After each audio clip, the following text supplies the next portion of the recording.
Hello everyone, and welcome to another episode of my Let's Play series. Today's episode was supposed to be about me raiding end cities and hopefully making a starter shulker farm. Which I did, however, that turned out to be such a miserable experience that I did not feel like sharing it on camera. The end dimension still feels like a half-baked teaser of something bigger and better. So pretty much the entirety of the recording turned out to be running across these weird cheese landscapes, occasionally fighting annoying tall men, and then wrangling shulkers. Thankfully, after quite a few hours of suffering and misery, the shulker farm is done. I can turn it on. It takes some time for it to spin up to full power. In the meantime, I will stock up this chest, which I specifically left for invisibility potions. These are invaluable when dealing with shulkers. Even with invisibility potions, you should be careful. If you are getting too close, they might spot you. And just like that, I am not here. I used design showcased by MD, who credited it to Dark. It uses a neat scaffolding trick to get shulkers out of the breeding chamber, and cleverly combines the killing chamber, the shulker stock chamber, and the supercharger into a single cell, which you can see right here. The last time I ran the farm, I cleared out the storage, and as you can see, there are already some shulker shells. The farm runs amazingly well and is probably enough to supply not just a single player world, but a small server with all the shulker shells they will ever need.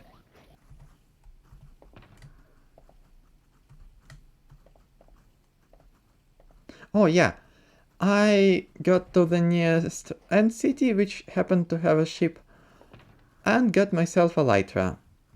In case you're wondering why I did not use it to get here, it's because I haven't flown in years and the last time I did it was in Bedrock, so if I am going to try to fly again, I will probably do it somewhere else other than the end. Yesterday I left the farm running and, as you can see, got probably all the shulker shells I will ever need.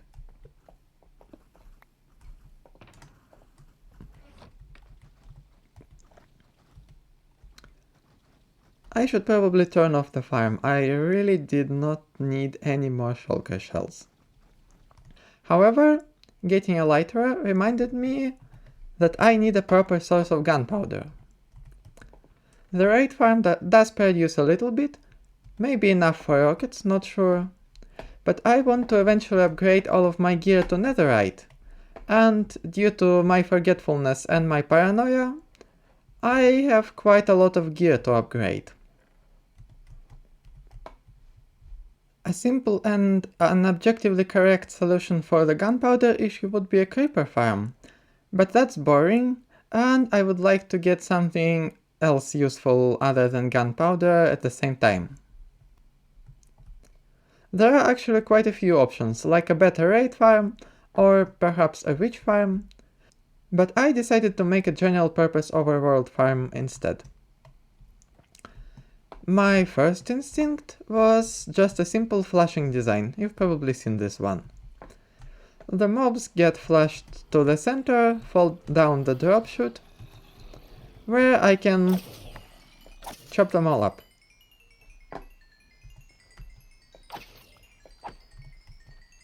However, I ran some tests and found out that I'm only getting around 13,500 drops per hour, even with looting 3, out of which only 9,500 are useful mall drops.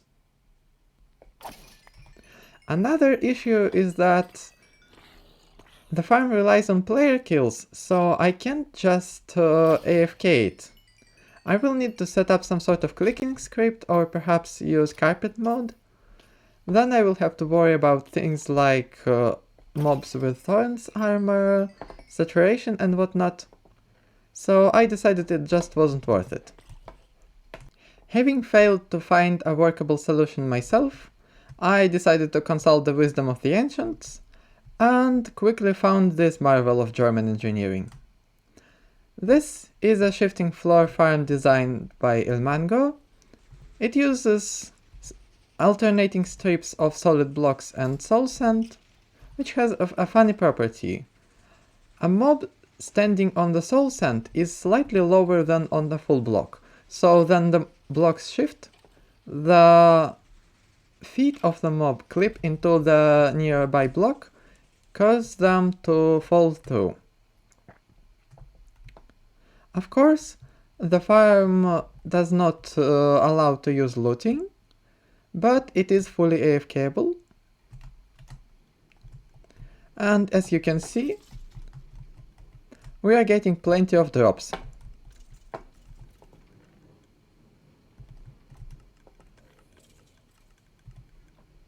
The farm produces 25.7 thousand drops per hour, of which 19,000 are useful, with hardly any miscellaneous useless drops. So this is a massive improvement over the flushing design. My chunks aren't loading properly. I think my semi-sentient potato of a laptop is being cooked right now. OBS is no joke. As you probably know, the best place to build an overworld mob farm is a desert. The farm now produces over 30,000 drops per hour, but more importantly, over 28,000 of them are of the useful types. This kind of improvement will definitely justify the additional effort of finding and preparing a place to build the farm in a desert. While this is supposed to be the smaller and cheaper version of the farm shown in the tutorial, this is still going to be the largest project I have attempted so far. And the material list for it is quite scary. Plenty of building blocks, plenty of redstone components, as well as some other stuff. I ran some numbers and found out the amount of raw materials required for the farm. Some of these aren't too concerning, like blackstone I have plenty from bartering. These are fairly easy to obtain. Redstone dust is quite expensive and slow to buy, but I definitely do have this much.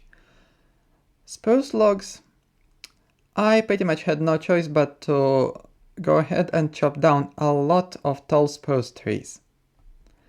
And most alarmingly, about 5 boxes of cobblestone. My first idea for solving the cobblestone issue looked like this. It is your basic AFK cobblestone generator. You stand like this, aim, and break blocks as they are generating. The speed is almost perfect for mining 4 blocks in a row. I added 5 just to be on the safe side. This is certainly a viable solution, and it would give me all the cobblestone I needed in less than an hour.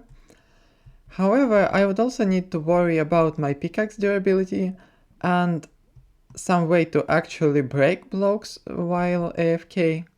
And most importantly, once I attempt even larger projects, this wouldn't suffice anymore. So I decided to use something more automated.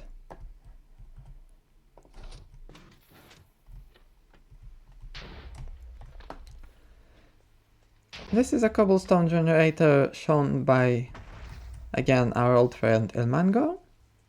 It is faster, but more importantly, it is fully automatic. I can just run it in the background while I'm doing something else. So this is what I decided to build in survival.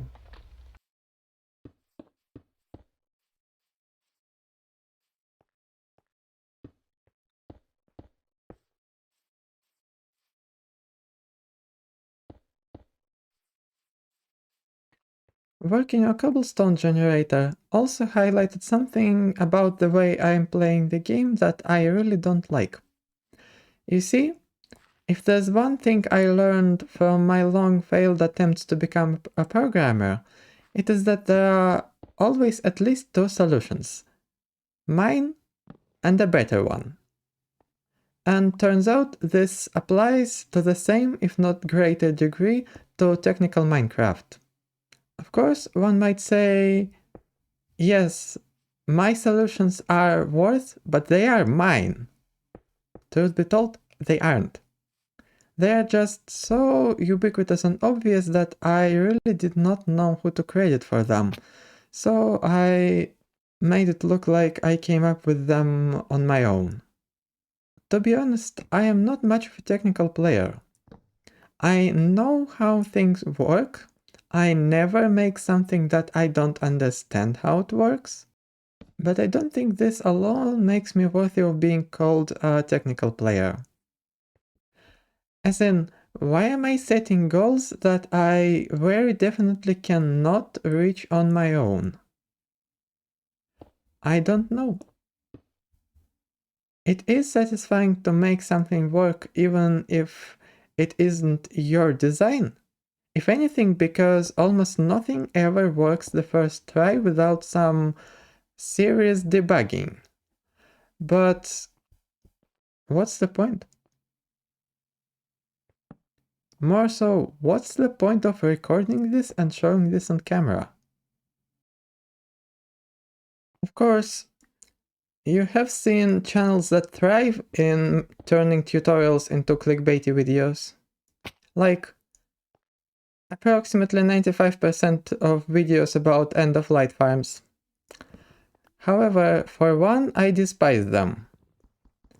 And secondly, doing this would require the level of dedication, Minecraft knowledge, ironically, and especially filming in editing skills far beyond what I possess, so that's clearly not an option for me. So tell me what you think.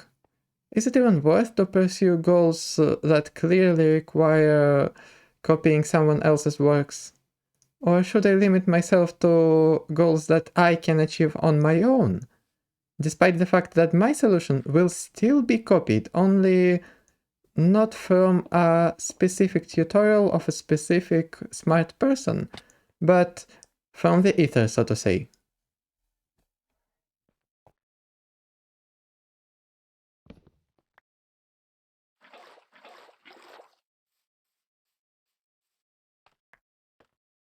On the bright side, I am learning. I notice small things about the designs I use and think where else they could be useful, and sometimes they come in handy in something I try to build myself. Not often, mind you, and I have never built something truly complex, but they do. I know how to add an item collection system to a farm design that doesn't have it. I know how to set up an item filter.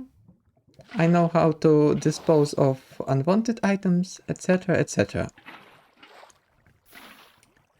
Maybe at some point I will learn enough to attempt to design something relatively complex myself. Who knows? By the way, this highlights my requirements for a good tutorial, which is pretty much explaining not just the what's of a design, but the why's. Why it is built the way it is, how it works, how it might not work, and how to fix it if it doesn't. Props to the authors of good tutorials.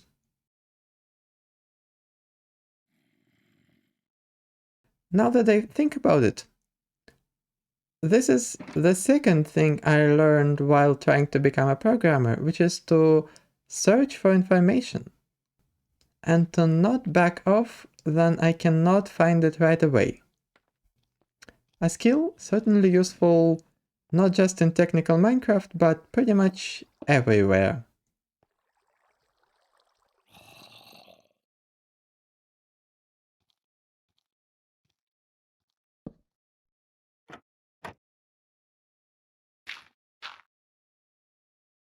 I would also like to highlight this situation.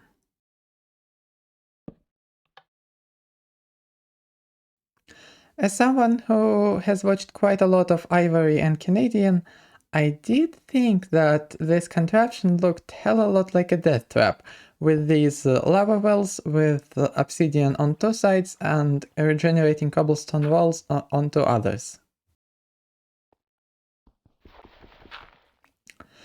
And as someone who tends to over-prepare for sketchy situations, I am not proud of how I handled this one.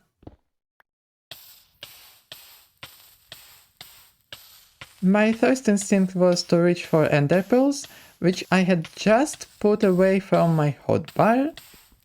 Then I remembered that I was going to take a fire res potion, which I also forgot to take. At least I had all three totems on me. I popped two of them, but given how completely worthless they are, this wasn't much of a loss. Also, funnily enough, in that exact day, I got my post-mortal achievement by getting knocked off the raid farm platform by a phantom.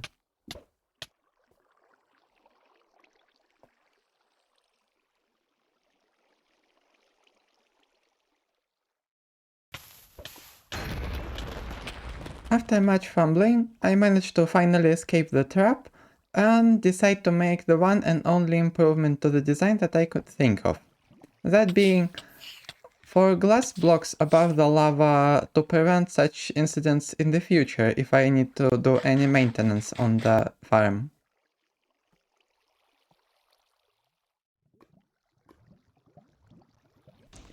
I left the cobblestone generator running for several hours. Had one mishap related to accidentally unloading it and having to fix the TNT duper. Let's see what we got. Looks like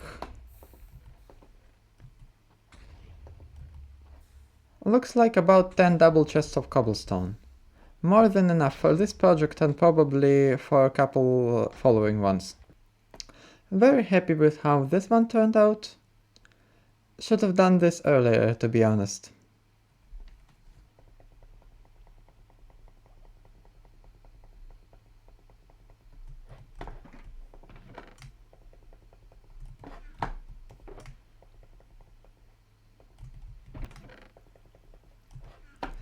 It might be a good idea to already install item scroller.